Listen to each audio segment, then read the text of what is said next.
Exode 28. Tu feras venir auprès de toi ton frère Aaron et ses fils, Nadab et Abihu, Éléazar et Ithamar. Ils seront pris du milieu des Israélites pour me servir comme prêtre. Tu confectionneras pour ton frère Aaron des vêtements sacrés, un signe de gloire et de dignité. Tu donneras des instructions à tous les artisans habiles que j'ai remplis d'un esprit qui leur confère de l'habileté. Tu leur demanderas de confectionner les vêtements d'Aaron pour le consacrer à mon sacerdoce. Voici les habits qu'ils auront à confectionner. Un pectoral, un éphod, une robe, une tunique brodée, un turban et une écharpe. Ils feront ces vêtements sacrés pour ton frère Aaron et pour ses fils, afin qu'ils me servent comme prêtres. Ils utiliseront des fils d'or, de pourpre violette et écarlate, de rouge éclatant et du fin lin. Ils feront l'éphod avec des fils d'or, de pourpre violette et écarlate, de rouge éclatant et de fin lin retors dans les règles de l'art. On y fera 2 bretelles cousues à ses 2 bords. Sa ceinture sera faite de la même façon, de la même étoffe que l'éphod. Elle sera faite de fils d'or, de pourpre violette et écarlate, de rouge éclatant et de fin lin retors. Tu prendras 2 pierres d'onyx sur lesquelles tu graveras les noms des fils d'Israël. 6 noms sur la première pierre et les 6 autres sur la seconde, dans l'ordre de leur naissance. Tu feras graver ces noms sur ces 2 pierres par un graveur de pierre comme on grave un sceau à cacheter. Tu sertiras ces pierres dans des montures d'or et tu les fixeras sur les bretelles de l'éphod. Ces pierres rappelleront le souvenir des fils d'Israël, et Aaron portera leur nom sur ses 2 épaules devant l'Éternel comme un constant rappel. Tu feras aussi faire les 2 montures en or et 2 chaînettes en or pur que tu feras en forme de tresse torsadée. Tu fixeras ces chaînettes ainsi tressées aux montures. Tu feras le pectoral du verdict dans les règles de l'art, ouvragé comme l'éphod. Tu le feras de fil d'or, de pourpre violette et écarlate, de rouge éclatant et de fin lin retors. Une fois replié en 2, il aura la forme d'un carré de 25 cm de côté. Il sera garni de 4 rangées de pierreries. Sur la première, une sardoine, une topaze et une émeraude. Sur la seconde rangée, un rubis, un saphir et un diamant. Sur la troisième, une opale, une agate et une améthyste. Sur la quatrième, une chrysolite, un onyx et un jaspe. Ces pierreries seront serties dans des chatons en or. Elles seront gravées au nom des 12 fils d'Israël comme des sceaux à cacheter. Chacune portera le nom d'une des 12 tribus. Tu feras au pectoral des chaînettes d'or pur, tressées comme des cordons.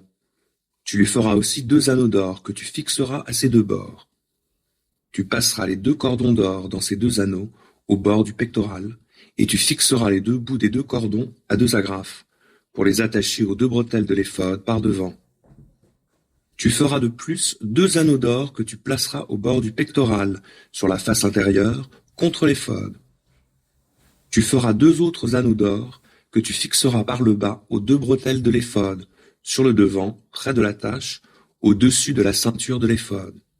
On liera les anneaux du pectoral à ceux de l'éphod par un cordonnet de pourpre violette, pour qu'ils soient fixés sur la ceinture de l'éphod sans pouvoir s'en séparer. Ainsi, par ce pectoral du verdict, lorsqu'Aaron entrera dans le sanctuaire, il portera sur son cœur les noms des fils d'Israël pour en évoquer constamment le souvenir devant l'Éternel. Tu placeras dans le pectoral du verdict l'Urim et le Thummim, qui seront ainsi sur le cœur d'Aaron lorsqu'il se présentera devant l'Éternel. Et Aaron portera en permanence sur son cœur, devant l'Éternel, le moyen de connaître mon verdict concernant les problèmes des Israélites. Tu feras la robe de l'éphod tout entière en pourpre violette. Elle aura au milieu une ouverture pour y passer la tête. Elle sera garnie tout autour d'un ourlet tissé comme l'encolure d'un vêtement de cuir, pour que la robe ne se déchire pas. Tu en garniras le pan de grenades faites de fils de pourpre violette et écarlate et de rouge éclatant, alternant avec des clochettes d'or tout autour. Une clochette d'or et une grenade, et ainsi de suite, sur tout le tour du pan de la robe. Aaron la portera pour effectuer son service, et l'on entendra le tintement des clochettes lorsqu'il entrera en présence de l'Éternel, dans le lieu saint, et lorsqu'il en sortira. Ainsi, il ne mourra pas.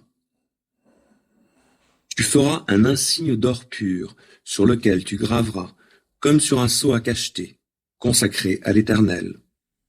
Tu le fixeras par un cordonnet de pourpre violette sur le devant du turban, pour qu'il orne le front d'Aaron. Il se chargera des fautes commises par les Israélites lorsqu'ils m'apporteront toute espèce d'offrande consacrée.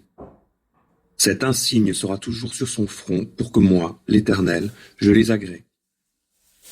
Enfin, tu feras confectionner pour lui la tunique de fin lin et le turban de fin lin, et la ceinture, celle-ci sera brodée.